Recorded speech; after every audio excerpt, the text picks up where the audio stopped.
Power Rangers Time Force, released in 2001 for the Game Boy Color, courtesy of THQ and Natsume, based on the then current 9th season of Power Rangers, involving a group of Rangers from the future going back in time to stop a fugitive from changing the future by conquering the past.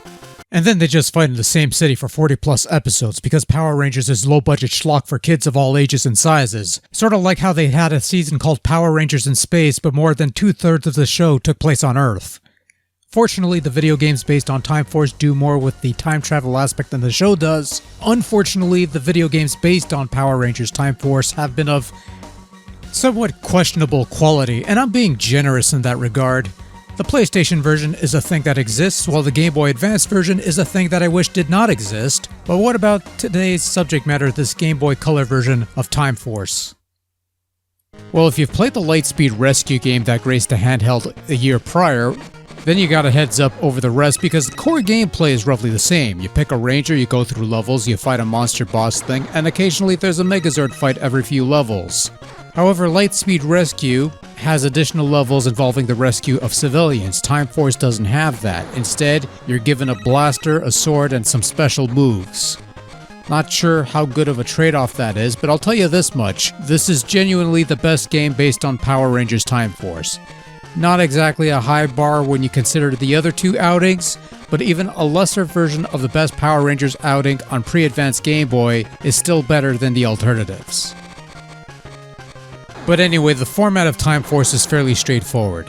You pick a ranger, with each one acting as a life, so you're essentially given 5 lives per level, play through said level, and fight the end boss, which then has you attempting a quick time event to try and land the killing blow on the monster, or rather the blow that sends said monster back to the cryo freeze. Failure to do this and you have to keep fighting the boss and to try again with a quick time, and don't forget, you're under a time limit, and running out of time is an instant game over regardless of how many rangers you have left.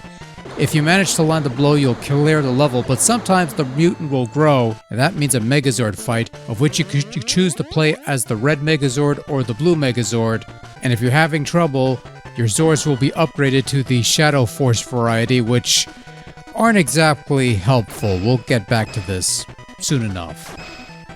As before, you begin each level with a full team of 5 rangers to choose from, and much like before, the differences between them are largely superficial stats and color differences.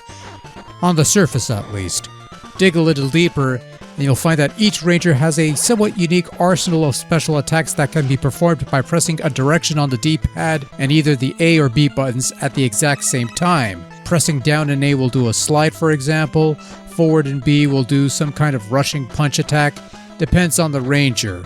All of these cost energy to use, and the timing to pull these off is rather precise, but will prove to be much more useful than the stock punch attack, which is just as worthless as it was in the previous game. Each ranger also comes equipped with a Chrono Saber sword weapon and a Vortex blaster that you can select from your pause menu from the get-go, and these prove even more useful than your stock punch, but these also take up energy, which thankfully does regenerate, although there are pickups to speed up the process as well as restore a bit of health, add some much needed time to the clock, and there's even an item that lets you swap rangers on the field, which is sort of a nice reprieve if nothing else. You also have a rather nifty wall jump ability that seems a bit too eager to execute even when it's not ideal, but hey, an overzealous wall jump is better than no wall jump at all. Losing all health scrubs a ranger off the field, and losing all rangers ends the game.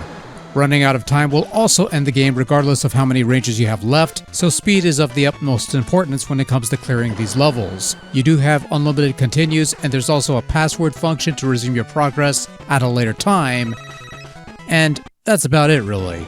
Time Force is a fairly straightforward, no-frills, side-scrolling action game that does what it does competently enough. There is even the added benefit of featuring some major foes from the show, as well as some of the more original monsters of the week, which are slightly less lame than the jabronis featured in some other Time Force title on a Game Boy format.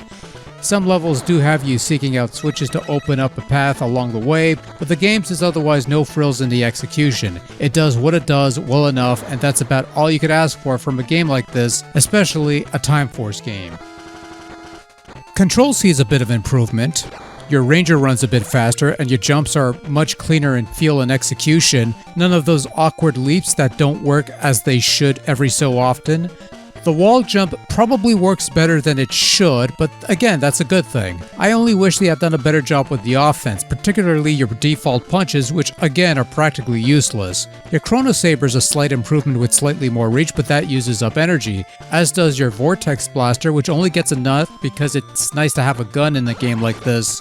As for the special moves, the timing to pull these off is somewhat precise, but if you manage to nail it, they can be useful. That's assuming you even remember they exist in the first place, which I generally don't. Which is why you don't see it all that often. Speaking of forgetting things, the Megazord fights. Much like in the previous game, these are simple one-on-one duels that, you trade blows with the monster, build up your power meter to eventually execute your super attacks, and block the enemy blows and try not to get hit because you'll lose power that way. Unlike the previous game, which gave you a couple of tries to beat the monster, you only get one life to beat your foe here before you're hit with a game over. Multiple failures will eventually upgrade your Megazords with the Shadow Force, which gives you another set of Zords to play with technically, but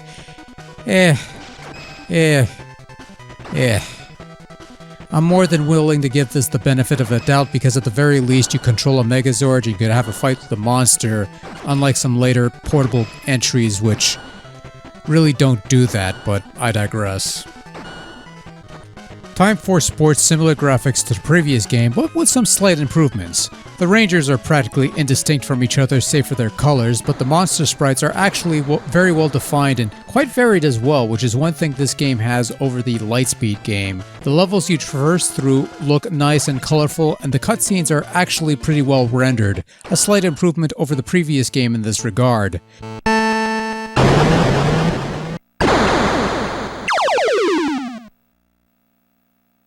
Time Force also has a killer set of tunes, including a pretty respectable interpretation of the Time Force theme, which is a step above the Lightspeed game at least, which didn't have their theme. But of course, it's Natsume. They usually have talented people behind the chip music in their games, and this is no exception. Sound effects are alright though, nothing out of the ordinary, nothing special, nothing offensive, they're just fine. Overall, Power Rangers Time Force is a more than serviceable little game on the Game Boy Color, and for what it's worth is a far superior portable outing compared to the Game Boy Advance version, which is just a terrible, terrible, terrible video game. This is, of course, basically a stripped-down version of the previous Lightspeed Rescue game, which at least had a little more meat and variety that this entry lacks, and thus that would be the game I'd steer you towards if you had to pick and choose between the two. But Time Force on GBC ain't too bad either. It's not much, but it gets the job done, and that's more than good enough for me.